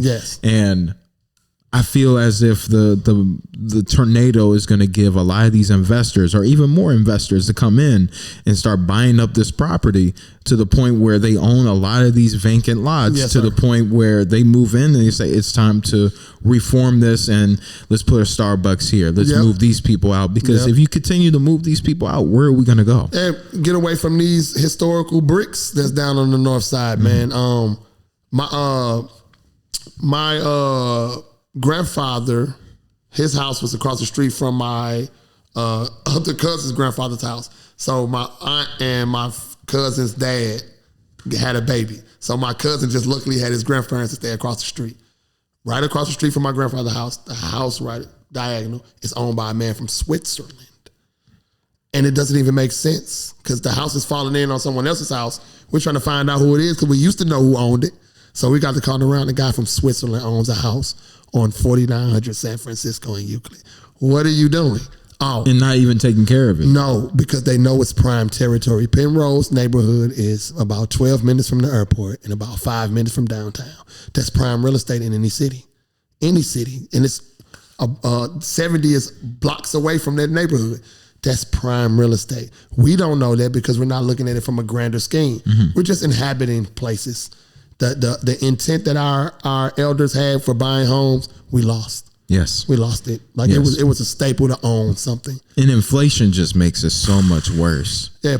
Inflation is rising so quickly, wages are impossible to catch up. Yeah, and that's what they want to do. They're going to literally, the cost of living is going up exponentially, but not the... you rent everything. Yes. Nothing is owned by us. Yes. But the cost of living increase on your paycheck, not... Yeah, that's facts. And the big chunk of taxes that you get out ain't changing. They know what they're doing. It's a maze. There are loopholes around it, but it's collective economics. That's really all it is. It's doing what Soulard does. Soulard has businesses with their homes on top of them. Yes. That's a great business model for any community. You should not have to leave your community to get anything. You shouldn't. When we leave the north side to go spend money in Creve Coeur and Chesterfield, we're stimulating their economy. Yeah, and there's a reason why it's a ghost town for grocery stores. Yes, absolutely. Absolutely. They want us to take our hard-earned money and spend it in their economy, which is why they have all the beautiful buildings and the crosswalks work. No potholes. Yeah, no potholes. You press the button on the crosswalk, it work. Yeah. You pull up to the light. If no one's there, the light changes immediately. They have all these amenities because we have nowhere to spend our money at. So we have to leave our community to spend our money. That is not the way. And if we can reinstitute these normal practices of having the school you can walk to in your community, the church, the hospital, the mechanic, the grocery store, all these natural things, the economy in the north side, we just need them in pockets. And that's what our goal is. We have a 9-bar community collaborative. where we're going to be on the north side, JVL, we're going to be in Penrose, we're going to be in the greater Villanville area, knocking on your doors, seeing what you need and what you can do. It may be some people who are in need, and it may be some people who can be activated. We need to hear from both of you, because if you are able to do something in the community, let's put you in power to do that. We need block captains. We need neighborhood meetings. We can't, as Black Men Build, just go and inhabit the neighborhood. Right. The community's already there. So why not empower those individuals to do the work? Actually, St. Louis is doing it. They've been putting people in communities, training people to go into the community and do the work. We want to do the same thing. Yes, sir. What has been the biggest struggle in terms of fighting for Black liberation in your own individual sense that you've encountered? Just getting people to believe that the work is worth it. That's it. Everybody knows what we need. You can go to any Black person on the corner, grocery store, gas station. Hey man, what we dealing with? They're going to run it down. It's going to be a lot of the same things, but getting people to believe that the work is worth it. Yes. That is it. And that they have the power to put the work in. You do. Yes. I have a different philosophy. Every day I wake up, I get 24 more hours. I'm not losing time. I'm gaining time. Yes, sir. That's God my gave perspective. you this day. Yes. That's my perspective. People, oh man, life is for man, got more hours before. I don't know what I got, but I know today I got hours. I got time I'm today. gaining time. Every time it adds how many days I've lived. So I'm going to live in that energy and know that I got to use my time wisely. I have to wake up early at 5, read my book, take my shots of turmeric and stuff, and center myself before I go to work. Or I'm going to go in there frustrated and not be able to be productive, or help this person who had a bad day, and I can help them be productive in their day. So many things I got to do. And I need people to tap into that, because we have to be patiently urgent. Slight on the patient. Like that's the garnish. The patient, it's the garnish on the plate. The urgency, man, just look at the climate, guys. It's so many things I can go down the line on. But the climate? The climate of the... It's so weird. Oh, my God, bro. So weird. So... It's all over the place. Yeah. And I mean, I wouldn't... I mean, you can always go down a little more of like a conspirator, yes, or like it's getting controlled and everything for a reason, because it's a business too. It's a business. Everything is a business. I've seen Oklahoma. I stayed there for 3 months. When their economy was low, they would yell tornado. Then they go buy out all the stores and no tornado would come. Yeah. And there was some people that was like, ain't no tornado coming. People ain't spending enough money right now. You know what I'm saying? And then you'll see everybody getting off work early, shelves clean. Yeah. Everybody just ate. All the grocery stores empty. We good, guys. Thanks. Fake tornado. So, yeah, man, it's if you just look around, everything is just so offset. I believe if we reinstitute Sankofa, go back and to study the old, man, and bring that into the current, like slow down just a little bit. We just need to slow down, grab an understanding of what the prevalent issue is. Ground yourself. Yes, in our existence. Right now, we can talk about all the things that are so far beyond our control. What can you do now? Mm-hmm. Oh man, I can go to Black Man Build Healing Circle. Let's just pour this stuff out. You could. I come to some political education and learn about what's going on in the city. You could. You can go to Village Path and get some therapy. You could. You can go to Black Healers Collective, get some great energy. You could. So many different elements. Mission St. Louis, good. Better Family Life. It's so many different dynamics you can tap into, but find your vibration, because we need the sweat equity. Your energy, you've been a paid membership in Black Man Build, it's great. But if you came and did the work and didn't pay, that's great as well. Yes, sir. So I need both. Yeah, and I feel that problem is so reflected perfectly on this Jeffrey Epstein situation, where so many people are talking about it and making memes about it, not knowing that, yes, this is a far out issue where we don't have direct control over. Right. But at the same time, I view it as the universe is letting us know where we're lacking. Right. And in this space, it's time for the masculine energy to really step up and protect our kids and our women. Yes, sir. Knowing that we've been known that this was going on, but the fact that it's happening with people that we've trusted, people that we've looked towards for politics, liberation, for spiritual guidance, entertainment, that are all a part of this. This is testing everybody, especially us as men, to step up and say, we're going to protect our communities. Yeah. But at the same time, it is far out. That is something that is not in the direct control of all of us. Yeah. And I feel like it can be a distraction in a way without thinking, because we're so we don't have the, we're thinking about this so much. Yeah. We also don't have the solution, because this solution, frankly, is a human issue at this point. Yeah. And we're not thinking about the day-to-day things that I can do. Right. Literally, like picking up trash when you go outside your house. Yeah. That's a small thing that doesn't seem like a lot until that person across the street says, I wanted to do that too. Let me go help. Mm-hmm. It's simple things that activate the community and the people in it. One of my elders has an elder. I have an elder that's 72. He has an elder, which is awesome. Sitting around both of them and talking and listening is like, oh my God, like this guy's like a kid to this guy. He's 85, he's 72. So I'm sitting back and he was like, oh man, this is me in my young, I think I was 30 something when I said it. I was like, man, it's too many knuckleheads in the community, man. That's what's wrong with it. He was like, he laughed.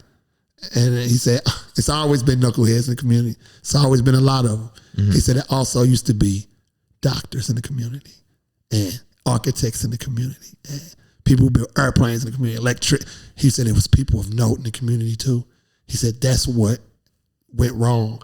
All the people who had this certain level of discipline left it to a certain people. Mm-hmm. And then those people didn't have the structural example or discipline that this person had over here, who was the technician that was getting up and cutting his grass every day.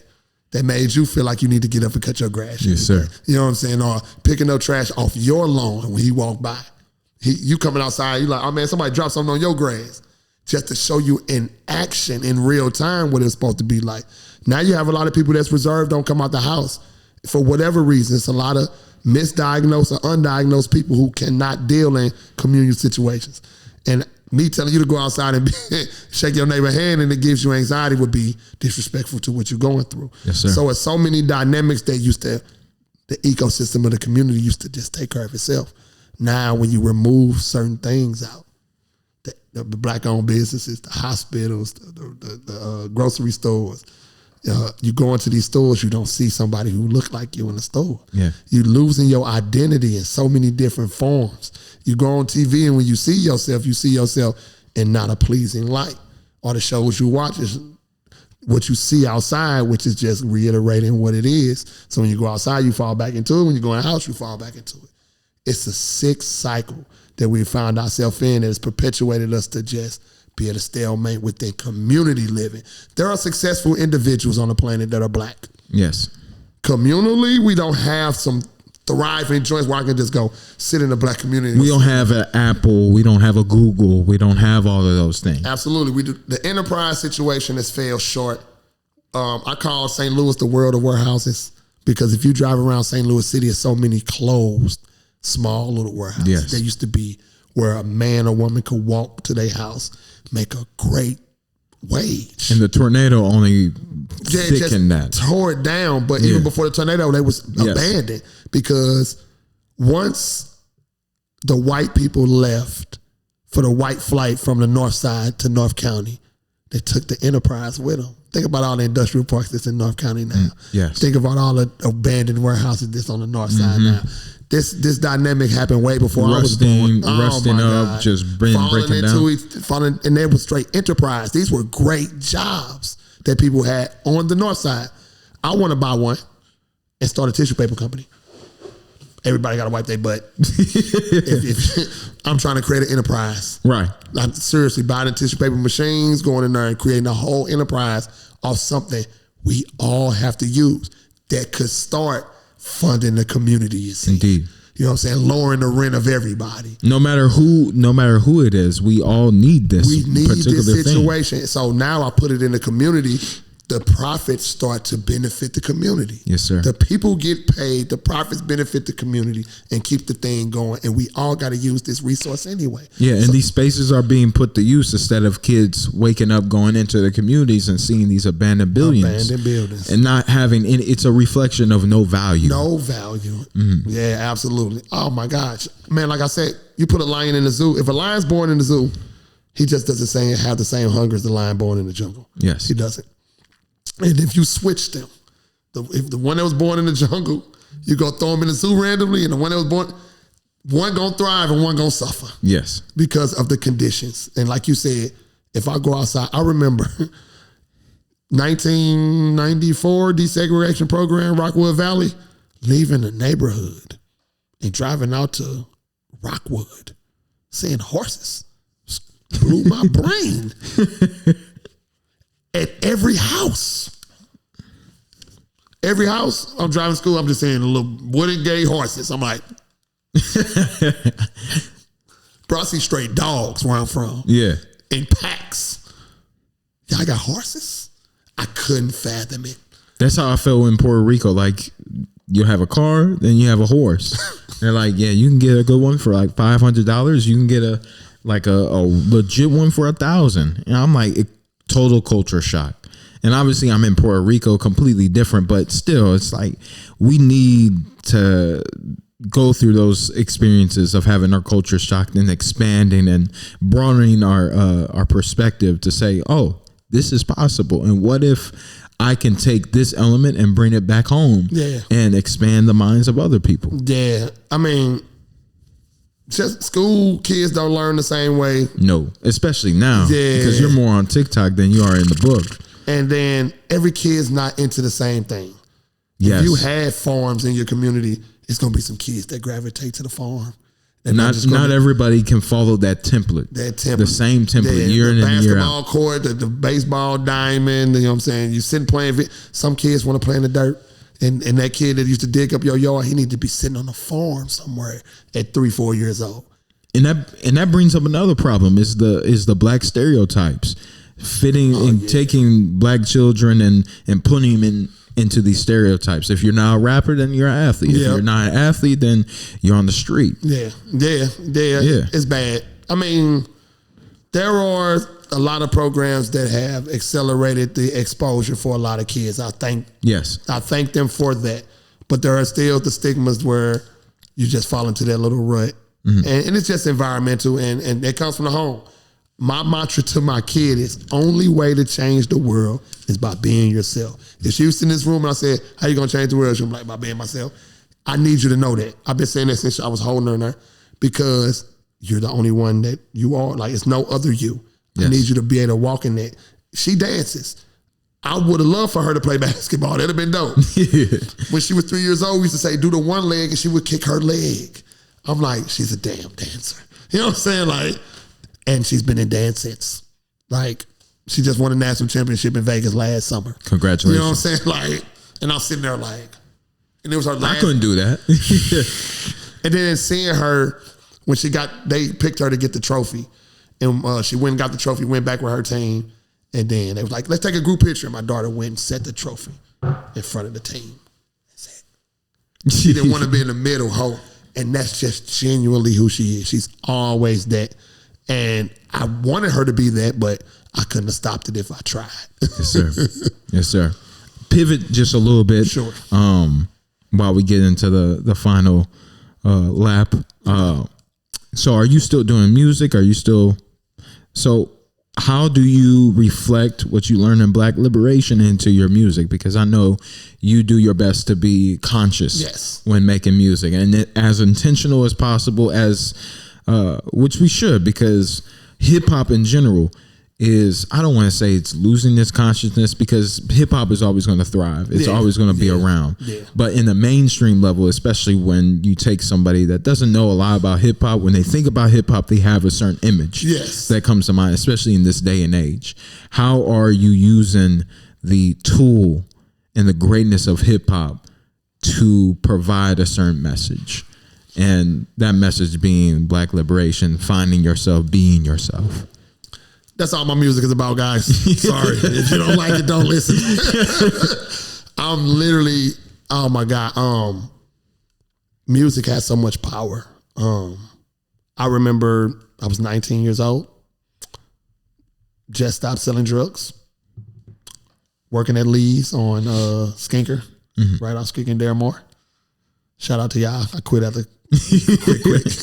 Making $7 an hour, bro. Oof. And then my buddy, my car had just broke down. So my buddy came and picked me out of 88 Impala. Oh, that one was beautiful. My buddy came and picked me up. We driving to work. He listening to Jay-Z, Imaginary Players. And that man said, man, I love that song. I love that song so much. That boy say, for every buck you make, it's like 100 to me. I say, that nigga make $700 and I made $7. Oh no! I'm talking about legitimately, like, bro, take me back to the block. Yeah. He like, bro, quit playing. He pulled up in my job. I said, bro, I'm not getting out the car. He like, bro, quit playing. I'm like, bro, take me to the block. He got me. I'm literally like, he got me messed up. Like he was thinking about me when he said it. Went to the block. By the end of the day, I probably had like $1,200 in my pocket, but I had sold drugs to people. Lose to me. You know what I'm saying? But right, what type of money is that? But in my mind, that music had made me feel and see something that I didn't need to feel and see. So after I told you about my library venture, I picked up psychology books. I didn't go to college. I just started picking up psychology books. I'm like, oh, I can use the same methodology they use to poison our people to heal my people. Yeah. And it's all a tool at the end of the day. It's all a tool. And I'm like, okay, if I have the cure and here's the disease, the cure does nothing over here. Have to put it into the disease. They have to commingle. Right. They have to. So I'm like, that sounded good at first, but then I still was trapped out. I remember like I'm making beats, I'm killing people. I got a CD I had where I was gonna come out called Hunting Season, Kill or Be Killed. And I was sitting in the JVL and somebody broke in my apartment and stole my computer. Oh. I had like rough. 40 beats, 40 songs. I was just knocking them out, but it was all murder, death, kill. All of it. And I just remember sitting there like, oh, I can't do this. That's not my path. Can't do it. And I haven't cursed on a song since. And I just started talking about my life and using it as therapy. And speaking to people in a way where put a nice hook on it, but I'm dropping nothing but jewels. I'm telling you to believe in yourself, loving yourself, talking about our ancestors, talking about doing ritualistic practices to help yourself be strong. Just nothing but liberating words and energy and thought and practice in my music. And it's wonderful, bro. Like I've in these past 3 years, thanks to people like Siraj, people like So-and-so, people like Create Place, Ferg and Trail, Alonzo Townsend, Energy. So many people that have given me a stage and an opportunity when I was brand new, when I was standing on stage and couldn't even move, and talking some stuff, but was so freaking nervous, man. And so many people believed in me because of who I was. So I'm maintaining and speaking on telling people I am. And when I think about my songs, they're affirmations for me. But if you rap them, you're saying the words I'm saying, which is an affirmation for you. Indeed. And I'm trying to just get people to understand that you can change your molecular structure by the thoughts you think. And by your words. And by the words you your say. Actions. Everything is a ritual. Like you said, your subconscious doesn't know if it's real or not. It does not. It goes by repetition. Yes. Yeah. So if you keep hearing winners win, or you keep hearing I'm him, I'm history in the making, or you keep hearing all these songs that are literally saying nothing but positivity. People like, oh man, I didn't even know you said. When I break my lyrics down, they be like, I didn't even know you said. Then I'm like, I know, the hook had you. And I got a song, melody. I had a song called Manifest Destiny because I looked up what the Manifest Destiny was. Yes. It was some people that just said, hey, God told me to do some stuff and I'm gonna do it. Mm-hmm. That's all the Manifest Destiny is. I said, oh, God told me to do some stuff too. So let me manifest my destiny. And I put that in the song where when I shoot the video, it's going to be me walking in a club where It's the normal club. Everybody drinking, the dudes over here looking crazy, all that stuff. But by the time I walk out, I'm going to talk to every one of them, and then I'm going to be walking out of the club, and then I'm going to just do this, and the whole club going to put their hand up, and I'm going to walk out. That's me manifesting destiny. I need y'all to see the visual of a black man going into a space and changing the temperature now. We're all on one accord. Is it fantasy? Maybe. Is it reality? We gonna see. Yeah. Indeed. So yeah, man. So that's what my music is for. I've been able to open up for KRS-One, Rakim, Twista, Paul Wall, a Slum Village, man. These are people I got some heavy hitters. Oh my God. Some heavy hitters. Bro, come on, man. Yeah, and it's all for the love of it. I just really want to put everything that I do showing people that I want my people to be liberated, be strong, be healthy, be safe, be protected, be progressive, man, be healthy. That's the only way to be. All of these things in my words and my actions and my music and the way I love, the way I communicate, nothing but unconditional love. I hope that people feel it. It's really straight from my soul. God has blessed me with a life that I know I shouldn't have survived from, and I ain't got a bullet wound, I ain't got a record, I ain't got beef. So in this space, I can operate differently, and I want to make sure I shine the way God created me to shine. Praise God, brother. Praise God. Yes, I appreciate that. Oh, no doubt, bro. Yes, sir. Well, I appreciate you taking the time to be here, man. Thank you so much. I'm seeing a movie today, so I got cut it a little short, it's all good. But man, I appreciate you being here. I'm definitely going to have you back here in the future. Whenever, bro, you know it. Because I know that's just the tip of the iceberg. Yes, sir. So, but is there anything else that you want to leave us on? Any words of wisdom, especially for the youth? Okay. Any resources too, as well? Like I said, tap in the Black Man Build. The word I got is allow yourself to transform. The pressure that you're feeling on the inside as you learn about yourself is the same pressure a seed feels when it's pressing against a shell. It has to be able to break out of that mold to be able to set its roots into the source that's going to fuel it to be able to produce fruit. It's bigger than our understanding. I'm speaking to the youth especially. You guys are going through a lot. The world is spinning. Dare to be your true and authentic self. My clothing line is Born Elite. That literally means be who God created you to be. It's only one you who can do what you can do in the way that you can do it. Dare to stand in that energy because the world needs it. Indeed. Ashe. Thank you, brother. When do you have any drops coming out for music or for your merch at all? Oh man. Anything crazy coming up? I got a show, and I'm sorry I don't. Look on my IG, AD1111, because I got 3 shows, one on the 25th, one on the 28th, and one on the 6th coming up. Yeah, I'm dropping music now. I was about to drop an album, a Coma, Love Letter to the Moon.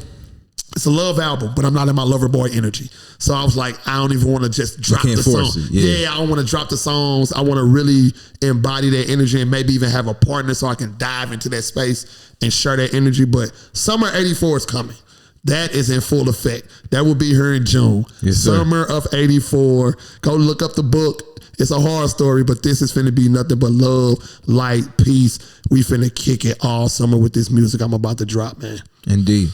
Well, I appreciate you being here, man. Appreciate your words. Thank you for giving us a reason to believe in Black liberation, to believe in ourselves, and in the importance of community effort, of therapy, and doing the work at the end of the day. Yes, sir. So here at Mind is Mine, we are about enlightening of consciousness, illuminating the soul from within yourself. And if that's through Black liberation, if that's through the resources of therapy and political conversations and doing the work to uplift not only yourself but your communities around you, that's what we praise. That's what we ask for. That's what we communicate, and that's what we give back. So I appreciate you guys. Whatever episode number this is, I forgot. I don't think we're at 30 yet. I think this is 29. Okay. Don't quote me on it. It could be 29, 30. But I appreciate you guys for tuning in as always.